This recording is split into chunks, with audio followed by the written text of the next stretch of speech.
La vie s'accélère et est de plus en plus chargée. Quand on sent que le stress s'accumule, qu'on nous met trop de pression, qu'on se met trop de pression et qu'on n'a qu'une seule envie, tout laisser se relâcher, c'est peut-être le bon moment pour mettre en place de bonnes habitudes afin de rendre sa vie plus relaxe.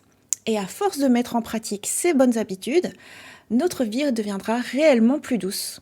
Voici les 7 habitudes que je mets en place pour que ma vie soit plus relaxe et j'espère que ça pourra vous inspirer. Allons-y! Mais Sakura, c'est Rosalis, salut! Je suis une illustratrice qui aime partager chaque jour ses passions sur YouTube, qu'il s'agisse d'art et culture manga, mais aussi lifestyle créatif. Bienvenue aujourd'hui dans cette nouvelle vidéo bien-être. C'est parti pour ma première habitude pour vivre une vie plus relaxe. En 1, simplifier. Par exemple, en tant que youtubeuse, j'ai 2 chaînes YouTube, une chaîne gaming et cette chaîne principale. Et j'ai envie de partager plein de choses selon des horaires qui conviendraient à chacun. Par exemple, en gaming, mes abonnés aiment bien des let's play matinaux. Mais je me dis, ce serait bien aussi qu'il y ait des let's play pour les personnes qui rentrent de l'école, qui rentrent du travail, pour chiller avec une vidéo gaming cool. Cela dit, le soir, j'ai aussi plein de choses à faire et notamment faire des vidéos sur ma chaîne principale, que ce soit avant dîner, peut-être après dîner. Voilà, c'était un peu compliqué de trouver comment s'organiser pour tout. Maintenant, je me dis, je simplifie tout sur ma chaîne de gaming vidéo chaque jour 17h, sur la chaîne principale quand c'est en live chaque jour 18h. Voilà, clair, net, précis. Et comme ça fait beaucoup moins à organiser, à penser. C'est beaucoup plus simple. Même pour les spectateurs, je me dis, tu te dis chaque jour, telle heure, hop, il se peut qu'il y ait une vidéo qui me plaise, peut-être. Et dans ce cas, je vais regarder ou pas. Comme ça, super simple. Autre cas concret dans la vie, par exemple, pour faire le ménage. Moi, je me suis dit que je voulais simplifier au maximum, par exemple, ce qui était au sol. Avant, il y avait notamment du matériel de musculation pour faire du sport à la maison qui traînait un peu par-ci par-là. Et en fait, c'est du matériel un peu lourd. Par exemple, tu as des barres qui pèsent 10 kilos. Est-ce que tu vas soulever à chaque fois ta barre de 10 kilos pour passer l'aspirateur ou faire passer le robot aspirateur? J'ai choisi de faire donation de ce matériel de sorte que chaque jour ce soit beaucoup plus simple pour passer l'aspirateur, pour faire le ménage, tout simplement désencombrer. Ça simplifie beaucoup les choses. Ça te fait gagner du temps, de charge mentale. Voilà, et du coup, tu peux être beaucoup plus relax. En 2, prendre le temps d'apprécier. Par exemple, quand je prépare mon matcha, je me dis, je vais pas écouter des podcasts ou des choses en même temps, ou regarder les réseaux sociaux en même temps. Mon matcha du matin, je le prépare, je me concentre juste sur mes gestes, sur sentir le parfum du matcha et juste sur le boire. Éventuellement, la seule chose que je vais faire, c'est peut-être regarder un peu de nature par la fenêtre, voilà, les rayons du soleil qui rentrent chez moi, tout en appréciant ma boisson. Pour rester sur le thème des boissons chaudes, quand je prépare la boisson de Morgane, qui est un Yorzo, qui n'est pas du café, mais ça ressemble à du café, mais c'est une boisson maltée, sans caféine, je prends le temps de verser l'eau chaude de telle sorte que ça se mixe avec le malt, un peu comme un barista. Et c'est un geste qui permet de ensuite brasser avec la cuillère et de créer une mousse, mais tout ça naturellement et très facilement, sans avoir besoin que ce soit vraiment un café qui sort d'une machine ou qu'il y ait un mousseur avec du lait, etc. Juste faire le bon geste, ça te permet d'avoir une boisson que mon chéri appréciera à 100%. Un autre exemple plus simple, couper ses légumes. Prendre le temps de couper ses légumes et apprécier de les couper. Avant, j'étais du style à vouloir aller le plus vite possible, considérer que c'était une corvée, voire même déléguer ça à une machine qui couperait électroniquement et très rapidement des petits morceaux. Et là, je me dis, tu prends le temps de faire du bien à ton corps, de cuisiner quelque chose qui t'apportera des bienfaits, des vitamines, Prends le temps de préparer ça sans te presser. Et de sorte, tu te stresses beaucoup moins à faire quelque chose de bien pour toi. En 3, se focaliser sur une tâche et non pas essayer de faire du multitâche. Le multitâche, ce n'est qu'une légende. En vrai, c'est diviser son attention, son temps de cerveau et passer d'une tâche à l'autre le plus vite possible. Tu as l'impression de faire plusieurs choses en même temps, mais en vrai, c'est faux. Donc, en se concentrant sur bien exécuter une tâche, on la fera beaucoup mieux et on se sentira moins pressurisé. C'est un peu mon grand défi, notamment lors de mes vidéos live drawing, qui est une nouvelle activité que j'ai mis en place sur ma chaîne YouTube. Je ne m'en rendais pas compte, mais en vrai, je m'imposais de faire beaucoup trop de choses en même temps.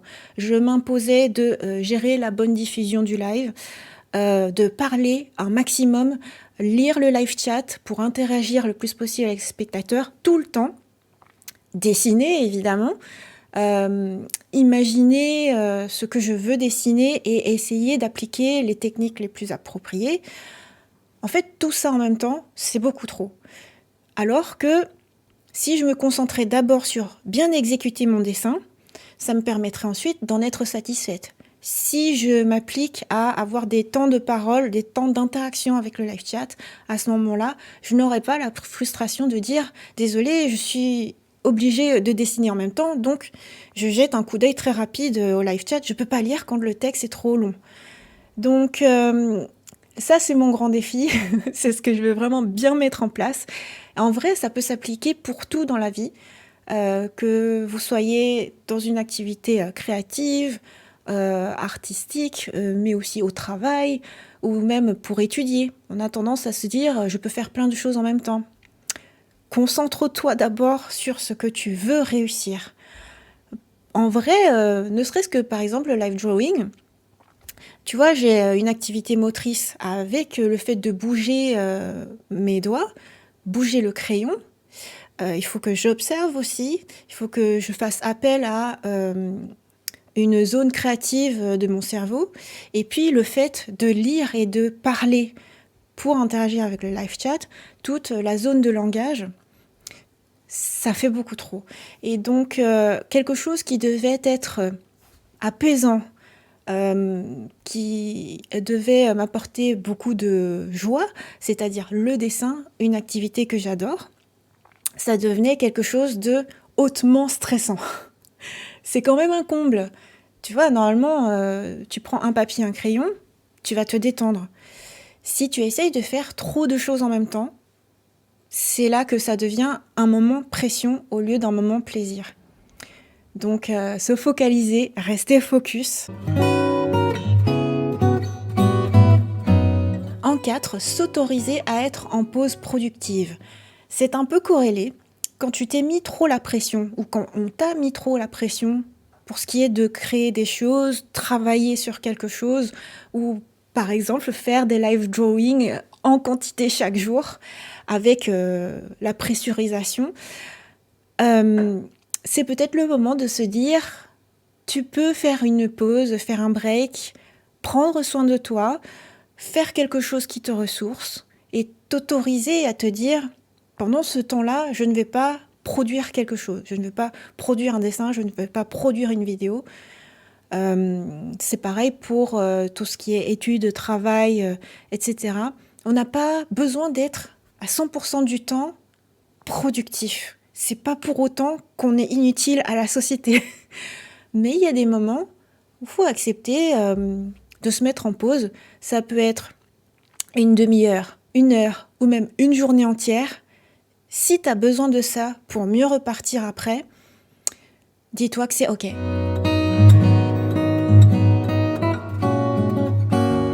En 5, s'amuser. Rien ne vaut le coup dans la vie si ce n'est pas amusant. Et c'est un besoin aussi important qu'un autre. On se dit souvent qu'il faut d'abord faire les tâches ingrates, faire les corvées, faire ce dont on a besoin pour subsister. Mais s'amuser, je trouve que c'est un besoin aussi vital et important chaque jour que n'importe quel autre.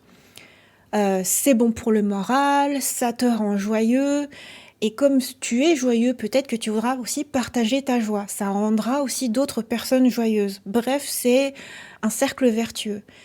Faire des choses qui t'amusent, par exemple, ça peut être aussi simple qu'écouter de la musique, danser ou jouer, faire du gaming. En 6, s'offrir une expérience simple qu'on aime. Par exemple, ça peut être aussi simple que déguster un bon thé. Pour une fois, tu peux t'offrir un thé de bonne qualité, qui ait un bon parfum, ou un chocolat que tu as vraiment envie de manger, tu le gardais pour un moment spécial. Vas-y, offre-toi ce cadeau. C'est pas obligé d'être quelque chose de cher, quelque chose de chic, tape à l'œil ou autre. Ça peut être aussi juste lire enfin un livre qui te fait du bien. Un livre, peut-être que tu pensais pas fait pour toi, mais là, ça te parle, ça a peut-être une résonance. Hop, c'est peut-être le bon moment, offre-toi ce moment. En 7, ne pas hésiter à noter dans une to-do list. On peut se dire que c'est un outil de productivité, d'efficacité, de tenir une liste de tâches à faire. Mais c'est aussi une pancine, tu sais, comme dans Harry Potter. Tu t'enlèves un petit peu des choses à penser, des choses que tu es censé garder en mémoire pour plus tard.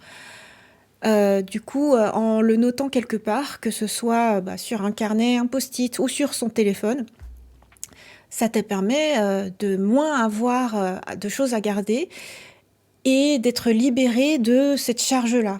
Parce que tu sais que tout est noté, parce que tu sais que éventuellement tu peux te programmer un rappel dans un calendrier. Voilà, tu auras toujours moyen en fait de t'en rappeler parce que c'est noté quelque part. Spontanément dans cette vidéo, j'ai beaucoup utilisé le tu général, mais en même temps, c'est un tu. Je m'adresse aussi à moi-même. Ce sont des habitudes que je voudrais réussir à mettre en place au quotidien. Et je me dis que c'est aussi pour beaucoup grâce à mes membres fan club. Je voulais ici prendre le temps de remercier publiquement mes abonnés qui me soutiennent au quotidien, que ce soit sur le fan club YouTube en devenant membre ou le fan club Patreon, mon fan club artiste, parce que c'est grâce à ce cercle de bien-être, ce beau cocon, ce safe place que vous m'offrez chaque jour, que je pense qu'aujourd'hui, je peux partager à nouveau ce style de vidéo bien-être. Et c'est un petit peu la suite logique de toutes nos vidéos fan club chaque lundi soir, les vidéos que j'avais nommées Prendre soin de soi, avec des thématiques hebdomadaires. À l'issue de ça, parce que vous m'avez écouté avec bienveillance, je me dis que j'ai envie de partager aussi à d'autres personnes les bienfaits de toutes ces conversations qu'on a eues.